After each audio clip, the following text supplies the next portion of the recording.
వాళ్ళని సగౌరవంగా ఆహ్వానిస్తున్నాం. ఆర్మీ రాధాకృష్ణ గారికి మా అరుంధతి యువజన సంఘం తరఫున కృతజ్ఞతలు తెలియజేస్తున్నాం. జోహార్ బాబు జగన్, జోహార్ డాక్టర్ బాబు జగన్, జోహార్ డాక్టర్ బాబు జగన్, జోహార్ డాక్టర్ బాబు జగన్.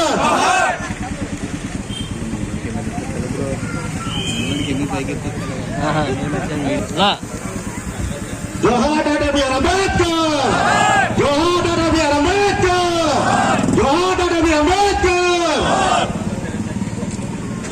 మాతా ఈసా గారు కూడా పూలదానం వేస్తుందిగా కోరుతున్నామండి. జోహార్ డాక్టర్ బిఆర్ అంబేద్కర్,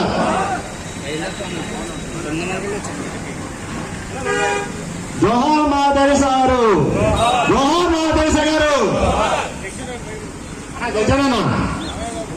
ఇచ్చేసినటువంటి తొలుగు శాసనసభ్యులు ఆర్మీ రాధాకృష్ణ గారికి మరి తెలుగుదేశం నాయకులు మా అరుంధతి వచ్చినటువంటి తణుకు శాసనసభ్యులు శ్రీ ఆర్మిలి రాధాకృష్ణ గారికి మరి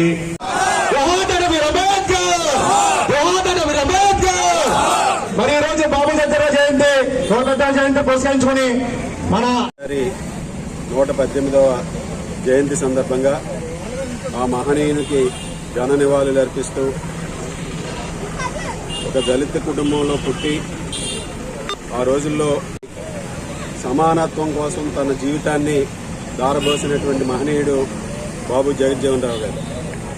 ఈరోజు ఉన్నత చదువులు చదివి స్వాతంత్ర సమరయుద్ధంలో ఈ భారతదేశం యొక్క స్వతంత్రం కోసం పోరాడి అదేవిధంగా రాజకీయాల్లో కేంద్ర మంత్రిగా ఉప ప్రధానమంత్రిగా ఆయన నిర్వహించినటువంటి పదవులు ఏదైతే ఉన్నాయో వాటికి ఒక గుర్తింపు తీసుకువచ్చి అన్ని విధాలుగాను కూడా ఆయన ఒక రక్షణ శాఖ మంత్రిగా కానీ వ్యవసాయ శాఖ మంత్రిగా కానీ ఆయా రంగాల్లో మన భారతదేశం పురోగతి సాధించడానికి ఆయన చేసినటువంటి కృషి మరువలేనిదని ఈ సందర్భంగా తెలియజేసుకుంటూ ముఖ్యంగా ఈ దేశంలో ఉన్నటువంటి అణగారిన వర్గాల కోసం సమానత్వం కోసం ఆయన చేసినటువంటి పోరాటం ఈ రోజు కూడా అనేక మందిలో స్ఫూర్తిగా నిలుస్తుందనడంలో ఎటువంటి సందేహం లేదు.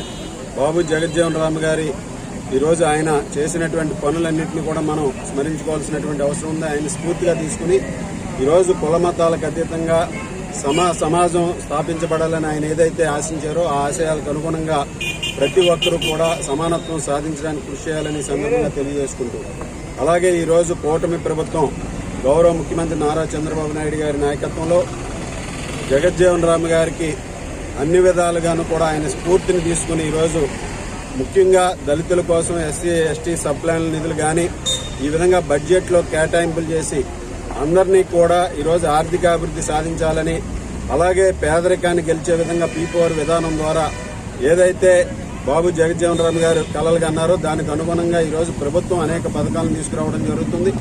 వాటితో పాటుగా ఈరోజు బాబు జగజ్జీవన్ రామ్ గారికి ప్రత్యేకంగా నివాళులు అర్పించే విధంగా అమరావతి రాజధానిలో కూడా ఆయన విగ్రహాన్ని నెలకొల్పే విధంగా ఈరోజు ప్రభుత్వం చర్యలు తీసుకుంటుందని ఈ సందర్భంగా తెలియజేసుకుంటూ ముఖ్యంగా చంద్రబాబు నాయుడు గారు ఎప్పుడూ కూడా దళితుల పట్ల కానీ దళితుల హక్కుల కోసం కానీ దళితులకు రావాల్సినటువంటి అనేక సంక్షేమ కార్యక్రమాలను అమలు చేయడంలో కానీ ప్రత్యేకమైనటువంటి శ్రద్ధ తీసుకుని వారికి హక్కులను కాపాడే విధంగా ప్రభుత్వం ముందుకు వెళ్తుంది. తెలుగుదేశం జనసేన బీజేపీ ప్రభుత్వం ఈరోజు అధికారంలోని కూటమి ప్రభుత్వం ఉన్నటువంటి కూటమి ప్రభుత్వం అన్ని విధాలుగాను కూడా దళితులకు అండగా ఉండే విధంగా ముందుకు వెళ్తుందని వారి హక్కులను కాపాడే విధంగా ముందుకు వెళ్తుందని ఈ సందర్భంగా తెలియజేస్తుంది.